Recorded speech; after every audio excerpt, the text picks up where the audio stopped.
Praise the lord అందరికీ. Palm Sunday ఒక చిన్న కథ ద్వారా తెలుసుకుందాం. యెరూషలేము నగరంలో ఒక చిన్న బాలుడు ఉండేవాడు. అతని పేరు యోహాను. ఒకరోజు ప్రజలందరూ ఉత్సాహంగా వీధుల్లోకి వచ్చారు.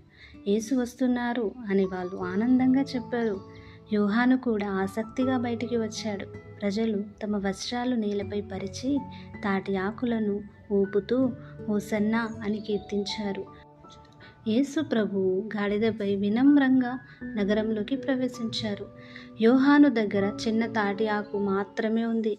అయినా అతను హృదయపూర్వకంగా దానిని ఊపుతూ యేసును స్వాగతించాడు. యేసు అతన్ని చూచి స్నేహంగా చిరునవ్వు చిందించారు. ఆ రోజు యోహాను ఒక గొప్ప పాఠం నేర్చుకున్నాడు. పెద్ద బహుమతులు అవసరం లేదు. చిన్న హృదయము కూడా ప్రేమతో నిండితే యేసుకు ఎంతో ప్రియమైనది. అందుకే పామ్ సండే మనకు వినమ్రత, ప్రేమ, విశ్వాసము నేర్పుతుంది. ఈ చిన్న కథ ద్వారా పామ్ సండే సందేశం చూద్దాం. హోసన్నా, ప్రభుని నామమున వచ్చువాడు ధన్యుడు.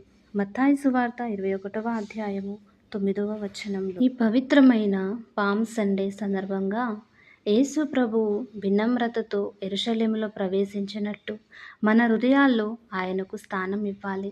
ఆయన ప్రేమ, శాంతి, క్షమగుణాలను అనుసరించి జీవిద్దాం. Praise the lord all. దేవుని నామానికి మహిమ కలుగును గాక. ఆమేన్.